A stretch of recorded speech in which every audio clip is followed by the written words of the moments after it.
अस्सलाम वालेकुम व्यूअर्स, उम्मीद करता हूँ कि आप सब खैरियत से होंगे, खुश रहें, आबाद रहें। आज आपको पुलाव बनाने की रेसिपी बताऊंगा। यखनी पुलाव कैसे बनाए जाते हैं। पाकिस्तान में पुलाव बहुत ही मशहूर डिश है और अक्सर शादियों में भी इसे बनाया जाता है और घरों में तो पुलाव आम बनाया जाता है। तो आज आपकी खिदमत में मटन यखनी पुलाव की रेसिपी लेकर आया हूँ। इसे बनाना बहुत ही आसान है और बहुत ही ज़बरदस्त टेस्टफुल बनेगी। वीडियो को आप पूरा देखिएगा। मेरे चैनल पर नए आए तो सब्सक्राइब कर दें और साथ में बेल के आइकन को भी ऑन कर दें ताकि इसी तरह की रेसिपीज की वीडियो आप तक बआसानी पहुंचे। मैं हूं आपका दोस्त उमर शहजाद और आप देख रहे हैं food for you cooking channel. तो शुरू करते हैं पुलाव की रेसिपी अल्लाह का नाम लेकर, जो बड़ा मेहरबान और नहायत रहम करने वाला है।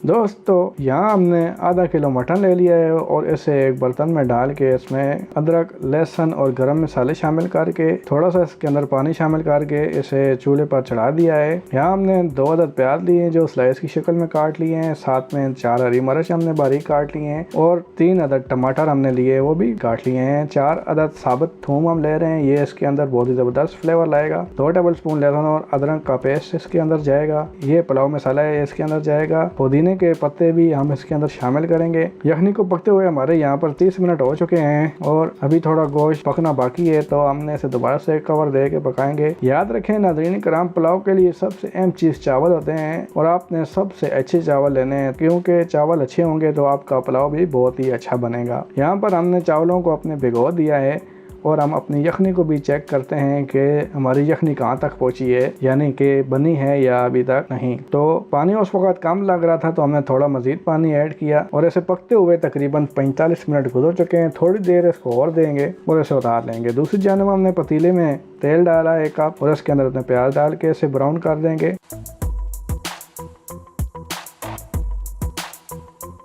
यहाँ पर हमने 3 अदद आलू लिए हैं, इन्हें दरमियाने टुकड़ों में काट लिया है और इन्हें पानी में भिगो दिया है। प्याज हमारे अच्छी तरह से ब्राउन हो चुके हैं। अब हम इसके अंदर लहसुन और अदरक का पेस्ट शामिल करेंगे। पेस्ट शामिल करने के बाद हम इसको अच्छी तरह से मिक्स करेंगे। अच्छी तरह मिक्स करने के बाद हम अपने लहसुन और अदरक को भी खूब भूनेंगे इसमें और उसके बाद हम इसके अंदर हरी मिर्चें 2-3 पीस साबुत वो डालेंगे। टमाटर, पुदीने के पत्ते और लहसुन डाल के इसको अच्छे से मिक्स कर देंगे। यहाँ हम थोड़ा सा नमक इसके अंदर डालेंगे। टोटल हम 1 टेबल स्पून हम नमक इस्तेमाल करेंगे। थोड़ा सा इसमें अभी शामिल करेंगे, बाकी साथ साथ मैं आपको बताता रहूंगा। यहाँ हमने अपना पुलाव मसाला इसके अंदर शामिल किया और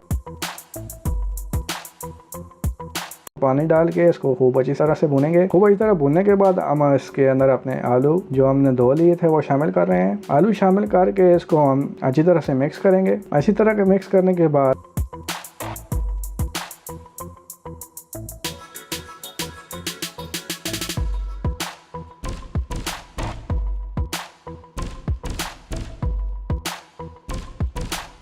अब हम इसके अंदर अपना मटन जो हमने यखनी से अलग कर लिया है वो शामिल कर देंगे और इसको फिर अच्छी तरह से मिक्स कर देंगे।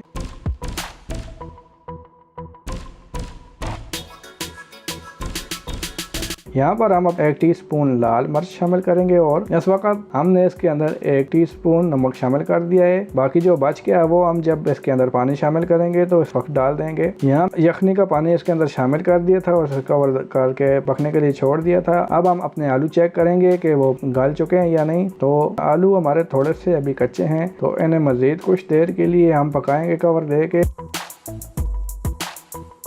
10 मिनट मज़ीद गुजर चुके हैं। आलू हमारे अच्छी तरह से गल चुके हैं। अब हम इसके अंदर अपने चावल जो हमने भिगोए थे उन्हें धो के अच्छी तरह से इसके अंदर शामिल कर देंगे और इसको अच्छी तरह से इसके अंदर मिक्स कर देंगे। मिक्स करते वक्त ख्याल करें कि चावल हमारे टूटने ना पाएँ। मुझे पानी की मिकदार कम लग रही है, इसलिए मैं इसके अंदर मज़ीद थोड़ा सा पानी शामिल करूँगा। बस इस बात का ध्यान रखिएगा कि पानी जब आप दोबारा से शामिल करेंगे तो वो गर्म होना चाहिए, वरना आप पहले से ही अपने चावलों के हिसाब से पानी डाल सकते हैं। उसके बाद हम इसके अंदर 100 ग्राम के करीब दही शामिल करेंगे। इससे बहुत ही ज़बरदस्त फ्लेवर आएगा। दही डालने के बाद हम इसको अच्छी तरह से मिक्स कर देंगे। अच्छी तरह से मिक्स करने के बाद मैं अब यहाँ पर नमक चेक करूँगा। तो यहाँ पर नमक चेक किया तो मुझे थोड़ा कम लग रहा था, इसलिए जो नमक बच गया है वो भी हम इसके अंदर शामिल कर देंगे। हमने अपना 1 टेबल स्पून नमक इसके अंदर शामिल कर दिया है। अभी चावलों का पानी कम हो चुका है, तो अब इसको हम दम दे देंगे 15 मिनट के लिए। 15 मिनट गुजर चुके हैं, अब हम इसे चेक करेंगे। तो लीजिए, माशाल्लाह से बहुत ही ज़बरदस्त हमारे मटन यखनी पुलाव बनकर तैयार हो चुके हैं। आप भी इसको अपने घर में बनाकर हमें कमेंट्स में बताइएगा ज़रूर कि आपको ये